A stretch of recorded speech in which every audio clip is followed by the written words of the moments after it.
오늘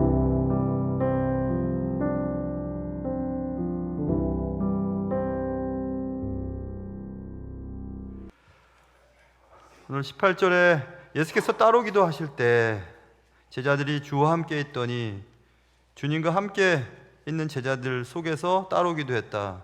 영어 성경에 보면 사적 기도했다는 얘기거든요. 그러니까 제자들과 함께 있었지만 따로 혼자서 기도하셨다, 이 얘기입니다. 예수님께서는 중요한 시점에서 언제나 기도하셨는데 하나님과 단둘이 시간을 보내셨습니다. 그러신 이후에 별안간 제자들에게 예수님이 물어봅니다. 무리가 날 누구라고 하냐? 물어봤습니다. 무리들이 나를 누구라고 하냐? 제자들이 대답했습니다. 세례 요한이라고도 하고 더러는 엘리야라고도 하고 더러는 옛 선지자 중에 한 사람이 살아났다고도 합니다. 이 얘기는 어디서 들은 것 같죠? 지지난주 헤롯이 사람들에게 어떤 사람에 대해서 물어봤더니 사람들이 예수님에 대한 얘기를 할 때, 여러분 왼쪽으로 좀 가보세요. 눈을 9장 7절에 보면 사람들이 대답합니다. 요한이 죽은 자 가운데서 살아났다고도 하고 어떤 사람은 엘리야가 나타나갔다고도 하고 어떤 사람은 옛 선지자 한 사람이 다시 살아났다고도 합니다. 똑같은 그런 얘기죠. 주님이 굳이 이걸 물어보신 이유가 뭘까? 그것은 그 다음 질문 때문에 물어보신 겁니다. 20절에 예수께서 이르시되 너희는 나를 누구라 하느냐? 자 보세요. 첫 질문은 무리가 나를 누구라고 하느냐? 두 번째 질문은 너희는 나를 누구라고 하느냐? 이 질문 때문에 첫 번째 질문을 하셨던 것이라고 우리 추측할 수 있습니다. 이게 중요한 겁니다. 아버지의 하나님, 어머님의 하나님, 당신의 하나님이 아니라 나의 하나님은 누구신가? 그 질문을 꼭 던져봐야 됩니다. 꼭. 모두가 답해야 하는 질문, 신앙 고백의 기초, 예수님에 관한 우리의 깨달음, 예수님을 누구라고 보는가? 예수님 우리 주인이시죠. 주님이시고 메시아고, 말로 쉽게 말할 수 있지만 우리는 그렇게 쉽게 말할 수 있어요. 근데 이게 참 힘든 일입니다. 제가 경험해 봤어요. 예전에 벌써 20년쯤 됐네요. 20년 된 것 20년 됐습니다. 부목사 사역할 때 20년 좀 더 됐네요. 금요기도 예배를 마치는 이후에 어떤 권사님이 목사님 저 잠깐 말씀 좀 드려도 돼요? 뭔데요, 권사님? 어려운 부탁이지만 저쪽 일원동에 있는 삼성병원에 좀 신방 가주실 수 있으세요? 무슨 일 있으세요? 우리 오빠가 이제 얼마 안 남았어요, 삶이. 근데 예수를 안 믿어요. 그래서 몇 분의 목사님을 모시고 갔더랬습니다. 복음을 전했는데 안 받아들이려고 해요. 그리고 저도 여러 번 얘기를 했는데 오빠가 복음을 안 받아요. 근데 얼마 남지 않은 것 같은데 목사님 생각났어요. 목사님 한 번만 좀 가주세요. 당연히 가겠다고 했는데 마음속으로는 여러분들이 갔는데 그렇게 안 받으시고 복음을 안 받으시는 분, 내가 또 가면 뭐해?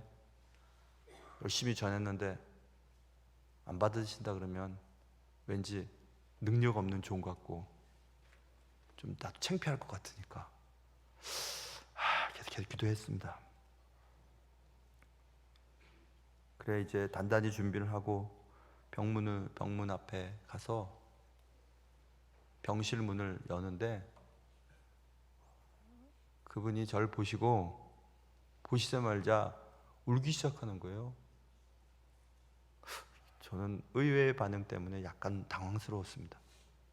그리고 준비했던 말씀 딱 3구절 말씀드렸어요. 히브리서에 있는 말씀, 로마서 말씀, 요한복음에 있는 말씀. 모든 사람은 죄인입니다. 죄의 대가는 죽는 겁니다.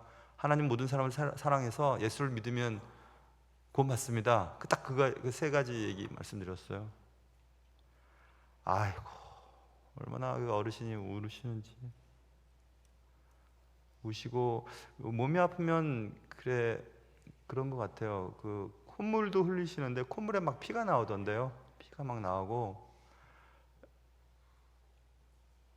그러면서 일찍 주님을 믿지 못한 것에 대한 안타까운 얘기를 하셨어요. 내가 일찍 주님을 만났더라면. 막 우십니다. 제가 또 웃기는 소리 잘하니까 뭐 드고 싶으냐고 막 이렇게 그랬더니 보신탕을 드시고 싶다고 그래서 제가 그럼 보신탕 제가 사드리겠다고 빨리 나으셔서 우리 저기 성남에 모란시장에 가면 같이 친구들이 개끼리 놀다가 한 마리가 끌려가면 이쪽에서는 삶고 이쪽에서는 쳐다보고 그렇게 애들이 있어요. 모란시장 옛날에 그랬습니다. 그래서 그렇게 하자고 하고 이제 그 다음 주인가 그 다음에 갔을 때는 세례 베풀고 너무 행복해 보이셨어요. 그 다음에 미리 딱 깨끗하게 옷 입으시고 딱 앉으셔가지고 침대에서 딱 앉으셔서 기다리고 계셨어요. 오시라고 또 말씀 전해달라고 말씀 나누고 다음번엔 정말 우리 나와서 모란시장 가서 게 먹읍시다 뭐 이렇게 얘기를 하고 막 그랬는데 그 다음번에 그 사이에 돌아가셨어요. 그래서 예수를 믿고 가셨으니까 그 권사님이 얼마나 행복해 하셨는지 몰라요.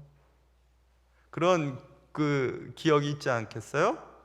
그런데 지난번에 또 한 10여 년 넘게 전에 그 우리 코로나 전에 사스가 한번 와가지고 또 막 병원 출입 통제하고 막 그랬던 적이 있었었는데 그때 제 아내의 친구의 어머님이 또 돌아가시게 됐다고.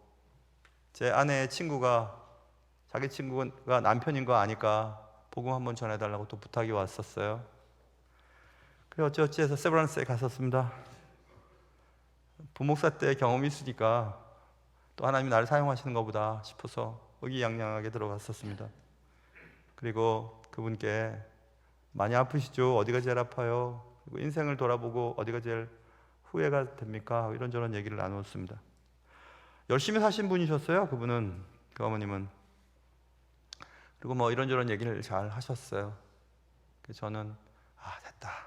또 한 분의 영혼을 주님께로 인도할 수 있겠구나 하는 생각을 가졌었는데 끝까지 예수님을 구주로 영접을 안 하더라. 끝까지. 그렇게 돌아가시는 중에서도 끝까지 영접을 안 해요. 저 같으면 그냥 하겠던데 그냥 믿져야 본전 한번 할 것 같은데 안 해요. 그래서 제가 생각했습니다. 야, 이게 입으로 시인한다는 게 저절로 되는 게 아니는구나. 여러분은 어떻게 쉽게 되지 않습니까? 예수님 나의 구주세요. 메시아입니다. 예수님 때문에 나 천국 가요. 쉽게 얘기할 수 있는데 해보라 그래도 못하는 분들 천지입니다. 정말 못합니다. 그래서 깨달았으면 정말 로마서에 있는 말씀처럼 네가 만일 내 입으로 예수를 주로 시인하며 만일 이래 되잖아. 만약에 말이야 이런 일이 생기면 그렇게 하면 하나님께서 그를 죽은 자 가운데 살리신 것을 내 마음에 믿으면 만일 믿으면 이 말입니다. 구원을 얻을 거야. 사람이 마음으로 믿어 의에 이르고 입으로 시인하여 구원에 이르느니라. 입으로 시인한다는 것이 그렇게 어려운 일이라는 것을 제가 깨달았습니다. 그리고 입으로 시인하면 구원 받는 거야 이렇게 말씀하셨어요. 그래서 지금 예수님은 이제 십자가를 지시기 전에 꼭 이거를 제자들에게 물어보는 겁니다. 너희들은 날 누구라고 하냐? 그게 제일 중요한 이야기니까. 예수님이 누구냐에 대한 것은 복음서를 읽어보면 계속 복음서의 저자들이 예수님이 누구신가에 대해서 증명하고 있습니다. 그런데 오늘 우리는 누가복음을 보고 있으니까 누가복음만 봐도 앞에 한 장을 이렇게 넘어가 보시면 8장 28절에서 사탄이 얘기를 합니다. 예수여 당신이 나와 무슨 상관이 있습니까? 이렇게 말하는 장면 우리 이미 배웠습니다. 그런데 그 앞에 지극히 높으신 하나님의 아들 예수여 이렇게 얘기합니다. 사탄이 알고 있어요. 그런데 사탄이 예수님에 대해서 알고 있다고 해서 사탄이 천국 가지는 못했습니다. 예수님에 관한 지식이 있다고 해서 믿음을 갖지는 못했습니다. 그러니 예수님에 관한 지식이 예수님을 저절로 믿게 만들 수는 없구나 이겁니다. 신학자들 가운데서 예수를 안 믿는 신학자들도 있어요. 그냥 학문으로서 신학을 하는 분들도 계십니다. 목사들은 어떨까요, 여러분? 목사도 예수를 안 믿는 목사가 있을까요? 있을 것 같아요, 제 생각엔. 있을 것 같아요. 그냥 업으로서 목사 일을 하는 분들도 있을 것 같아요. 성도들은 어떨까요? 성도들은 더 많을 것 같아요. 예수를 나의 구주로 믿지 않으면서 그냥 교회 다니시는 분이 있을 것 같습니다. 그리고 어릴 때부터 교회를 다녔으니 교회에 대해, 예수님에 대해, 말씀에 대해서 지식은 많이 있지만 그것이 저절로 그를 예수는 나의 구주십니다 라고 말하게 만들지는 못한다는 사실을 목회를 하면서 제가 배웠습니다. 예수님에 관한 지식 부족이 아니라 예수님에 대한 사랑 부족이 믿음을 발생시키지 못하는구나 라는 것을 배웠습니다.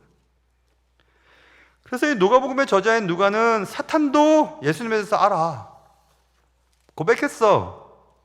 그렇지만 그게 전부가 아니지. 그래서 이제 베드로의 고백을 이제 하게 하는 겁니다. 너희는 나를 누구라 하느냐? 베드로가 대답합니다. 하나님의 그리스도신이다. 베드로도 고백합니다. 예수님이 누군지 알고 있습니다.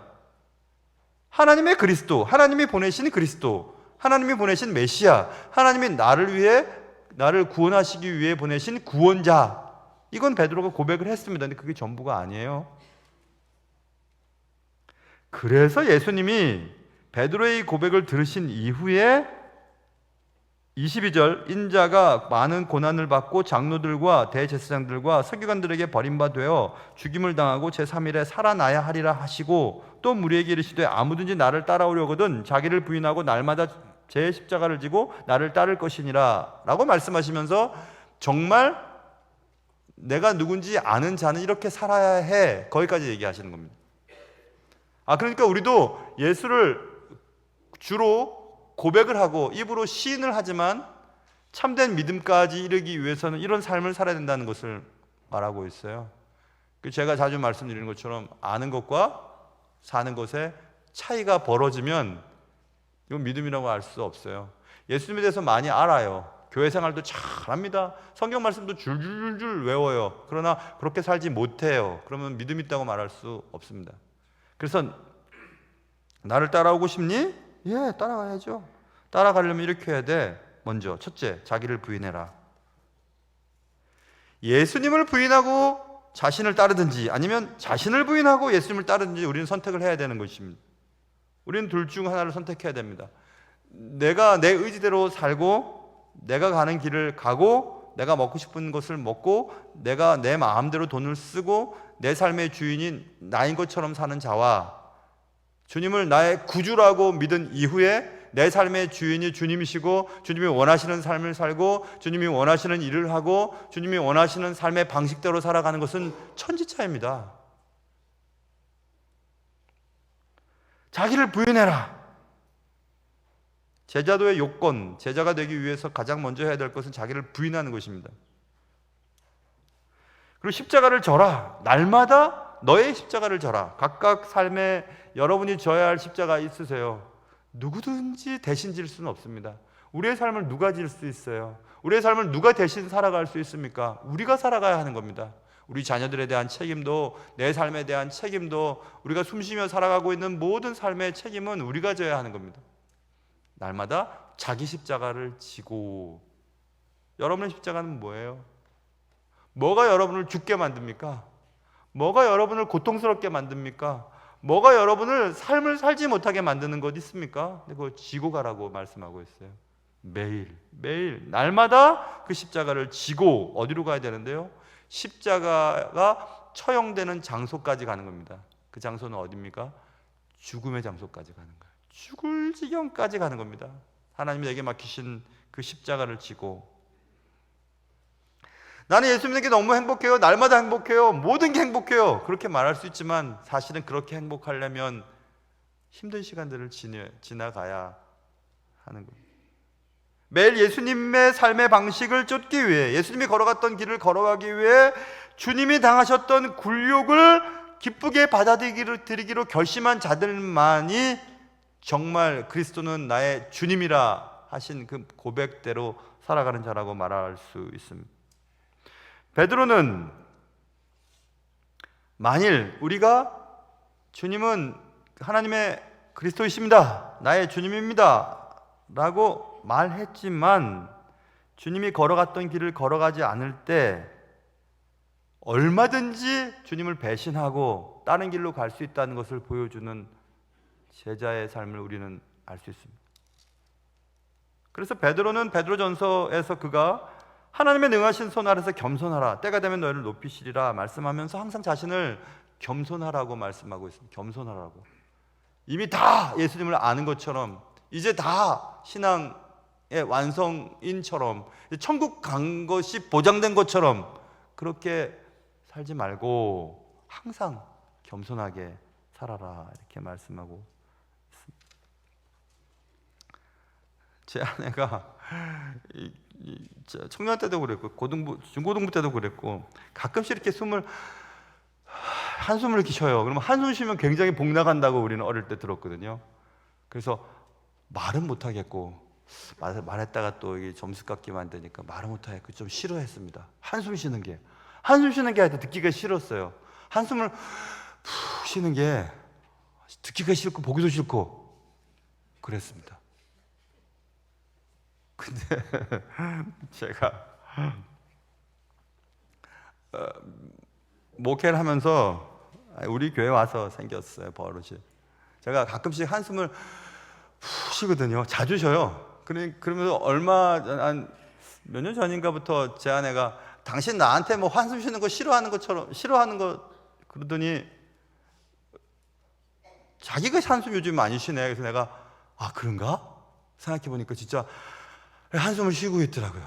근데 그 한숨은 한탄의 한숨이 아니, 정말 숨이 안 쉬어지기 때문에 숨이 쉬어지나 하고 이렇게 한숨을 쉬는 거거든요. 이렇게 한숨 쉬는 겁니다. 호흡을 잘 때도 한숨을 이렇게 쉬는 거죠, 여러분. 왜 그럴까 생각해 봤더니 많이 참았나 보다 이런 생각이 들었어요. 많이 참았나 보다. 참았으니까 쉬는 거지. 숨을 쉬는 거지. 제 아내가 불꽃 같은 눈으로 저를 쳐다보면서 나 때문에 참는 게 많아? 그렇게 얘기를 했어요. 그게 아니고 그냥 목회가 힘이 드니까 그런 거지 뭐. 그렇게 얘기를 해서 한숨을 쉴 때도 좀 누가 보고 있는지 확인해 보고 쉬어야 되겠다, 이런 생각을 제가 하게 됐습니다. 근데 저는 그런 것도 감사해요. 왜냐하면 목회를 하면서 때때로는 제 성품상 또 성격상 참을 수가 없을 때 같은 일들을 만날 때가 있거든요. 그럴 때도 그냥 잘 참아냅니다. 물론 그게 실패할 때도 있지만 그래서 아마 이게 숨을 쉬게 됐나 보다 이런 생각을 했었어요. 여러분, 예수님이 걸어가셨던 길을 우리는 따라가는 자들입니다. 예수님이 편안한 길을 걸어가셨나요? 대우받고 잘 먹고 편안하고 이런 길을 걸어가셨습니까? 아닙니다. 예수님 정말 굴욕을 당하시고 참을 수 없는 시간들을 보내시고 결국 자기 십자가를 지고 자기의 죽음을 향해 걸어가셨던 분이셨습니다. 그런데 주님이 말씀하셨어요. 너 나를 따라오려면 좁은 문으로 가야 돼. 좁은 문은 사람들이 많이 왕래를 안 한다. 왜냐하면 좁으니까, 고통스러우니까. 넓은 문은 사람들이 가지 말라 그래도 많이 간다. 근데 거긴 구원이 없어. 좁은 문으로 들어가라고 말씀하셨어요. 그래서 여러분, 예수를 믿는다는 것은, 예수를 닮는다는 것은, 예수의 길을 따른다는 것은 제가 보니까 쉬운 일은 아니에요. 절대로 쉬운 일은 아닙니다. 그런데 쉽지 않은 길을 가면서도 감사할 수 있는 것은 이러다 보면 주님을 닮아갈 수 있겠구나라는 것 때문에 그런 것입니다. 저는 자신 있게 말할 수 있어요. 제 아내도 그런 얘기합니다. 저는 예전보다 지금 더 주님을 더 사랑해요. 그리고 더 주님과 가까워졌다는 것을 저도 느껴요. 그리고 말씀을 보면 예전에 볼 수 없었던 것들을 보게 됩니다. 설교 준비할 때도 과거에 이런 본문들 왜 설교한 적이 없었겠어요? 과거에 이제 파일들을 찾아보면서 설교를 어떻게 했는지 돌아보면 형편없구나라는 생각이 들어요. 야, 여기서 더 나갔어야 되는데 여기밖에 못했지? 그 얘기는 뭐냐면 주님께서 내게 알려주시는 것이 더 깊고 더 감사한 것이 많구나, 이런 생각들을 해봅니다. 제가 제 자신을 볼 때 55세부터 65세까지 목회자는 최고의 시간들을 보내는 것 같아요. 지금 그 시간을 제가 보내고 있습니다. 그래서 어떻게 하면 하나님이 내게 주신 것들을 최선을 다해서 전할 수 있을까 하고 많이 지금 고민하고 있는 것이 하나 있습니다. 언제 때가 되면 말씀을 드리겠습니다. 예수님의 제자가 된다는 것은 자를 따르는 것이 아니라 예수님을 따르고 굴욕과 고통을 견디며 가는 것을 의미하는 것입니다. 예수님의 제자가 된다는 것은 우리가 가고자 하는 길을 결정하고 우리가 원하는 대로 살아가고 우리가 먹고 싶고 하고 싶은 대로 그냥 내 스스로의 결정에 따라서 살아가는 것이 아닙니다. 지난 계엄 이후로 삶이 좀 복잡하고 너무 힘들지 않습니까? 정말 힘이 들어요. 저도 목사인데 가끔씩 그냥 화면에 어떤 것들이 보면 갑자기 욕이 나오더라고요. 욕이 나와요. 정말로 욕이. 아이씨! 이렇게 그래요. 너무 힘이 드니까 좀 평온한 삶을 살고 싶은 마음이 간절합니다. 여러분은 안 그러신지? 저는 그래요.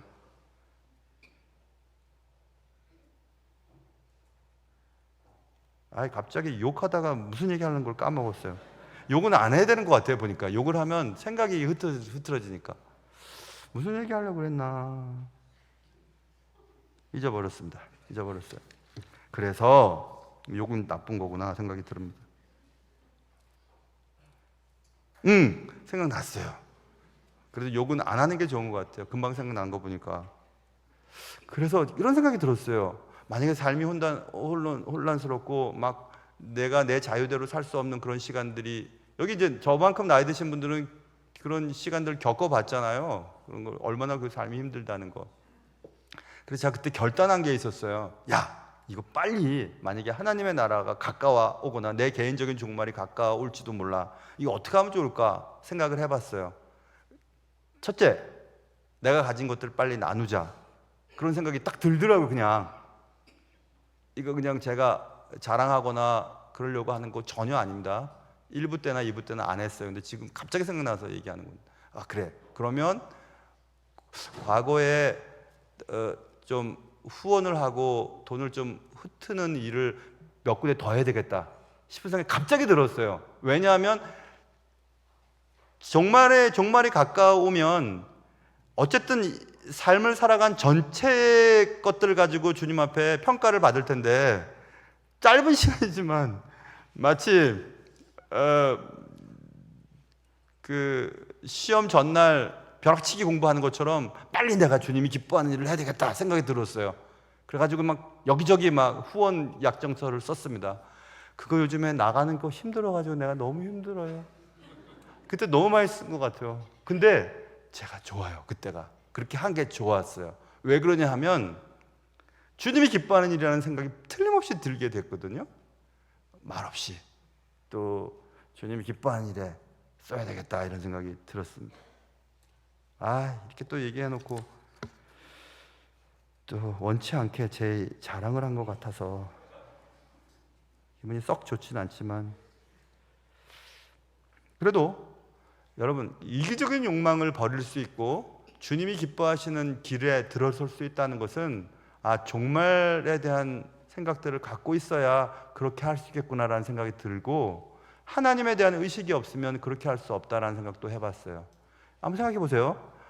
당신 5년 남았습니다 라는 말을 듣고 5년 동안 그래, 있는 거 다 써야지, 즐길 거 다 즐겨봐야지, 놀고 싶은 거 다 놀아봐야지 라고 결정하는 사람이 있고, 5년 남았어? 그럼 5년 이제 후에 주님 앞에 결산할 테니까 주님이 기뻐하는 일을 해야 되겠구나. 주님이 기뻐하는 일이 이거니까 이거에 내가 우선순위를 두어야 되겠구나, 이렇게 생각하는 사람들도 있어요. 여러분 어떤 걸 선택하시겠어요? 목사님, 저는 앞으로 50년 더 살 거예요, 그런 분이 계시는 것 같은데, 아닙니다. 5달 남았을지도 몰라요. 정말 그래요. 날마다 자기 십자가를 지고 나를 쫓을 것이니라 말씀했습니다. 십자가는 죽음의 길이에요. 죽음의 길, 형틀입니다. 자기 형틀을 메고 자기 죽는 대로 가는 겁니다. 갑자기 왜 이런 말씀하시지? 예수는 나의 하나님의 그리스도십니다. 주는 그리스도세요 라는 대답을 들으시고 이런 대답을 주님이 하시는 것입니다. 그 말은 그런 대답 갖고는 안 된다는 겁니다. 그런 말 갖고는 아니라는 겁니다. 말한 대로 살라는 겁니다. 사는 방식은 자기를 부인하는 것. 여기서 우리가 그러나 기억해야 될 것은, 은둔하면서 금욕주의에 빠져서 그래, 나를 부인하는 거니까 먹고 싶은 거 안 먹고 그리고 가고 싶은 거 안 가고 하면서 그냥 저 사막에 들어가서 그냥 수도사처럼 살아가는 거, 그걸 말하는 게 아니에요. 이 7장에 보면 사람들이 막 예수님이 저랑 뭐야 저거, 보통 랍비들은 금욕적이고 또 좀 옷 입는 것도 검소하고 죄 지은 자들과 터치해서 접촉당해서 죄를 짓지 않게 하기 위해서 죄인들과 피해야 되는 저 사람은 뭐야? 라는 거 얘기할 때 예수님이 얘기하면, 그래 나 먹는 거 즐기고 포도주를 즐기는 자야, 이런 얘기를 하면서 예수님의 삶의 방식이 은둔형 고립주의나 금욕주의자가 아닌 것을 주님이 말씀하셨거든요. 그러니까 세상과 단절하면서 사는 것을 말하는 게 아니에요. 청년 때 예수를 잘 믿어야 되니까, 예수를 잘 믿으려면 예수를 잘 믿을 수 있는 환경으로 직장을 정해야지 하고 결정하면서 교사가 되거나 전문직 직업을 하려고만 해서는 안 되는 겁니다. 사회 속에서 일반적인 사람들과 부딪히면서 접촉하면서 그들을 변화시키는 일을 해야 되는 사명이 우리에게 있는데, 그냥 고립하고 은둔하고 금욕주의에 빠지는 그런 것을 말하는 것은 아닙니다. 우리의 삶의 자리에서 내가 죽고 예수님을 위해 온전히 살아가는 삶의 방식을 쫓기를 주님이 바라고 계십니다. 그렇기 때문에 예수 믿는 사람이 그런 거 하면 안 되지 하고 좋아하는 어떤 취미 활동, 그것을 하면서 미안할 필요는 없으세요. 단지 주일날 핸드폰을 켜놓고 예배를 드리면서 막 이렇게 휘두르거나 이런 건 안 됩니다. 주일날 그런 건 안 돼요. 그러나 특정한 쾌락이나 선호를 부정해야 된다는 뜻도 아니라는 사실을 여러분 꼭 기억하시고, 그렇지만 예수를 나의 구주라고 고백하는 자는 삶은 분명히 달라져야 됩니다. 무엇이 중요하고 어떤 것이 주님으로부터 점수를 딸 수 있고 삶의 가치가 우선순위가 되어야 되는지는 변화가 일어나야 됩니다. 지금까지의 삶의 모습과는 달라져야 합니다. 왜냐하면 우리는 지금 죽음으로 향해 가고 있기 때문에 그래요. 제가 계엄이나 내란 국면이나 삶이 이렇게 흔들리는 이 나라의 삶을 살아가면서, 이게 정상적인 삶이 최초에 몇 달 됐을 때, 그래서 전에 이러다가는 어떻게 될지 모르니까 빨리 주님이 기뻐하는 일을 해야 되겠다라고 제가 순간적인 결단을 하고 그렇게 했던 것은 저에게 있어서는 그게 옳을 것이다 라는 생각 때문에 그랬던 거거든요. 매일 자기 십자가를 진다, 매일 자기 십자가를 진다, 이 말, 자기 십자가를 지고 매일매일 지다 보면 어느 날 끝나는 날이 있겠죠. 죽음을 말하고 있습니다. 그래서 매일매일 자기 십자가를 진다는 것은 매일매일 자기를 포기하는 삶을 말하는 것입니다. 나의 계획, 꿈, 욕망에 대해서는 일단 접고 예수 그리스도께서 내게 원하는 삶이 무엇인지를 깨닫고 그 길로 한 발 나가려고 하는 시도, 노력, 끝까지 주님을 따르는 것, 여러분의 삶의 책임자가 누구신가 한번 생각해 보시기 바랍니다. 우리는 예수를 믿게 된 이후에 금방 우리의 삶이 달라져요. 그것은 스스로 내 계획대로, 스스로 내 길을 만들고 스스로 내가 목표를 정해서 살 수 있는 자유가 사실 없어졌다는 것입니다. 자유가 없는 건 나쁜 거 아닙니까? 아니에요. 그러나 예수 안에서의 자유를 맛본 자들은 훨씬 더 자유롭다는 것을 알 수 있습니다. 바다에 가보면 바다에 이렇게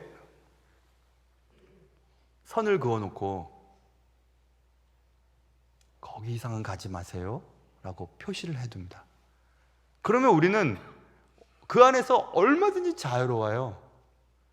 그런데 그 바운더리가 없으면 어디가 위험한 장소지? 어디 가면 상어가 내 다리를 잡아먹을까? 걱정이 돼서 삶이 위축되거든요. 수영도. 근데 여기까지는 안전합니다. 여기까지 괜찮습니다. 라는 것을 표시를 해두면 그 안에서 정말 자유롭거든요. 그게 하나님이 우리의 삶에 쳐주신 바운더리예요. 바운더리라고 하는 과목도 예전에 공부한 적이 있었었는데, 바운더리는 나쁜 게 아닙니다. 좋은 겁니다. 삶의 바운더리는 성경의 말씀이죠. 예수님이 살아오신 삶의 방식이죠. 그런 삶의 방식대로, 그리고 말씀이 요구하는 대로 살아갈 때 우리는 얼마든지 자유로울 수 있습니다. 더 이상 불안하지 않아요. 나는 예수를 믿습니다 라고 말하면서 자기를 부인하지 아니하고 세상의 것들에 대해서 아직도 애착이 많고, 내가 목표로 하는 것을 하나님은 들어주셔야 한다니까요. 왜 안 들어주시는 겁니까? 하고 주님께 날마다 그렇게 떼를 쓰는 자들은 나는 주님의 자녀입니다 라고 말할 때 그의 고백은, 그리고 주님은 나의 주님이십니다 라고 하는 그들의 고백은 단지 립 서비스에 불과하다. 어느 학자가 그런 얘기를 했어요. 립 서비스 하지 말라고. 하나님은 다 아신다고. 말로만 하나님 사랑합니다, 나의 전부입니다, 내 인생의 주인이십니다, 내 아이의 주인이십니다, 말로만 그렇게 하지 말라고, 립 서비스 하지 말라고 말씀하고 있습니다. 제자도라고 하는 것은 그러기 때문에 많은 무리들이 주님을 쫓았지만 제자는 드물었어요.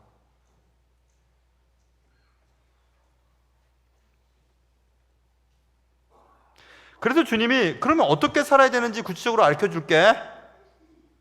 24절, 누구든지 제 목숨을 구원하고자 하면 잃을 것이요, 누구든지 나를 위하여 제 목숨을 잃으면 구원할 거야. 구원을 받을 거야. 정말 내 인간적인 생각으로는 전혀 저 사람 용서할 수도 없고, 내가 이거 진짜 어떻게 한번 해봐? 근데 날 위해서 그렇게 안 하면 안 되겠니? 알았어요 주님, 주님을 위해서라면 그렇게 하죠 뭐. 그럼 계속 쌓여갈 때 우리가 주님을 닮아가게 됩니다. 예수를 위해 자신의 생명을 버리는 것, 주님 때문에 내가 죽을 만큼 힘들어요. 그런 것은 영원한 생명을 얻는 것이라고 말씀했죠. 24절에. 그리고 또 27절에 내가 참으로 너에게 이르노니 여기 서 있는 사람 중에 죽기 전에 하나님의 나라를 볼 자들도 있느니라. 주님이 원하시는 삶을 살아가면 하나님 나라를 보는 겁니다. 야, 천국이 저런 거구나. 이 땅에서의 삶을 살아가면서도 천국 사람처럼, 천국 시민처럼 살 수 있게 될 것이다. 이렇게 말씀하고 있습니다. 한번 가만히 한번 생각해 보세요. 내가 교회를 다니는 이유가 교회를 다님으로 내게 혜택이 많아지는지, 내가 받는 혜택 때문에 교회를 다니는지, 아니면 내가 교회를 다니는 이유가 나의 주님이신 주님이 내 삶을 통해서 주님이 영광을 받으시고 주님이 나를 통해서 이루고자 하시는 일들이 내 삶을 통해서 이루어지는 것에 관심이 있는지, 그것을 살펴보셔야 돼요. 그렇지 않으면, 전자의 목적이 있는 사람이라면 내가 교회를 다녔는데 왜 이래? 내가 교회를 이렇게 열심히 주님 앞에 봉사했는데 왜 이래? 내가 헌금 생활도 그렇게 많이 했는데 왜 이래? 이렇게 얘기가 나오는 거예요. 그런데 만약 내가 주님과의 관계에서 나의 주님이 기뻐하시는 삶을 내가 살아드려서 내 삶을 통해 하나님의 영광을 드러내기 위한 삶의 목적이라면, 내가 계획했던 대로 되든지 그렇지 않든지 상관없습니다. 우리가 살아가는 삶의 그 순간순간 속에서 주님은 영광을 받으시거든요. 야, 네가 용서할 수 없는 사람 나 때문에 용서했다며? 잘했다, 잘했어. 야, 너 진짜 네 살기도 힘든데 가난한 사람 위해서 이번에 헌금했지? 잘했다, 잘했어. 너 시간 없는데 그래도 아이들 가르치느라고 주일날 그렇게 애쓰면서 수강은혜 다 봤어. 이런 겁니다. 너는 너가 살아가면서 왜 내 삶은 이렇게 평범하지 않습니까? 왜 우리 가정만, 왜 내 삶만? 라고 할 때 너 힘들었지. 근데 날 생각하면서 감사했지. 멋져. 이런 겁니다. 하나님의 방식, 우리에게 삶을 주시는 하나님의 방식은 꽤나 모순적인 것처럼 보여요. 하나님 믿으면 좀 편안하게 해주셔야 되는 거 아니에요? 그래서 제가 목회를 하면서 제일 미안할 때가 그런 겁니다. 목사님 이번에 가게를 냈습니다. 뭘 개업하게 됐어요. 와서 축복해 주세요. 그래 이제 잘 되게 해주십시오. 뭐 손님도 많이 오게 해주십시오. 기도했는데 망해버렸어요. 그럼 그도 미안하고 저도 미안합니다. 근데 미안할 게 하나도 없어요, 여러분. 그런 사업을 하고 가게를 하면서 매일매일 하나님과 가까워지고 또 가게를 하면서 오시는 손님들과의 대화를 통해서 주님을 증거하고 또 그동안 살아왔으면 되는 거 아닐까? 그런 생각도 들었거든요. 제가 제가 예전에 다니던 교회에서는 폐업 예배를 드렸습니다. 폐업 감사 예배. 우리 교회는 개업 감사 예배는 드리지만 폐업 감사 예배는 잘 안 드렸는데 이제는 폐업 감사 예배가 이게 들어와요. 약속이 벌써 잡혔어요. 폐업 감사 예배. 얼마나 멋집니까? 얼마나 멋져요. 잘 되는 것만 좋은 겁니까? 아닙니다. 하나님의 뜻대로 사는 것이 좋은 겁니다. 살든지 죽든지 내 삶 속에 주님이 드러나면 됩니다. 주님은 왜 우리의 행복과는 상관없이 이렇게 모순 덩어리인 요청을 하시는 것일까? 야, 얻으려면 죽어라? 날 위해 죽어라? 이게 뭡니까 도대체? 날마다 자기 자신을 부인하고 자기 십자가를 지고 나를 쫓아라? 그게 뭡니까? 저를 좀 세워주셔야 되는 거 아닙니까? 잘 돼야 되는 것 아닙니까? 그런데 분명히 기억하세요, 여러분. 그리스도와 동행한다는 것은 세상 사람들이 가기 쉬운 길을 가는 게 아닙니다. 세상 사람들이 가기 싫어하니까 제자라고 말하는 것이고, 주님이 원하는 좁은 길은 가만히 기계적으로 편안하게 갈 수 있는 길은 아닌 것 같습니다. 그래서 상급도 클 것 같습니다. 사랑하는 성도 여러분, 주님의 이 말씀은 그래서 저는 굉장히 역설적인 말씀이구나 이런 생각이 들었어요. 파라독스죠. 파라독스는 역설이고 모순입니다. 그러나 그 앞에 형용사가 하나 붙어야 돼요. 위대한, the grand paradox입니다. 삶은 혼란스럽고 하나님이 우리에게 요구하시는 것은 감당할 수 없을 것 같은 기분이 들 때라도 주님이 나의 주님이라고 믿는 그리고 고백하는 자라면 한번 가보는 게 좋지 않겠습니까? 한번 가보면 뭔가 있지 않겠어요? 그래서 주님은 우리에게 말씀하십니다. 무리들이 뭐라고 얘기하는 건 소용없어. 넌 날 누구라고 말해? 여러분 대답하시고 그 대답대로 살아가실 수 있는 여러분과 제가 될 수 있기를 주님의 이름으로 축원합니다. 기도하겠습니다. 하나님 아버지, 주님이 다른 사람들이 날 뭐라고 하든 예 이렇게 저렇게 얘기하더이다. 아니 됐어. 너는 날 누구라고 하니? 예, 주님은 나의 주님이시죠. 주님? 그래, 주님이라면 주인의 뜻대로 살겠니? 어떻게 사는 것인데요? 날마다 너를 부인하고 날마다 너의 십자가를 지고 날 쫓아. 날 위해서 죽어. 날 위해서 잃어버려. 그러면 넌 얻게 될 거야 하신 주의 말씀을 기억하며 그렇게 살 수 있는 저희들 되게 도와주옵소서. 예수님의 이름으로 기도합니다. 아멘.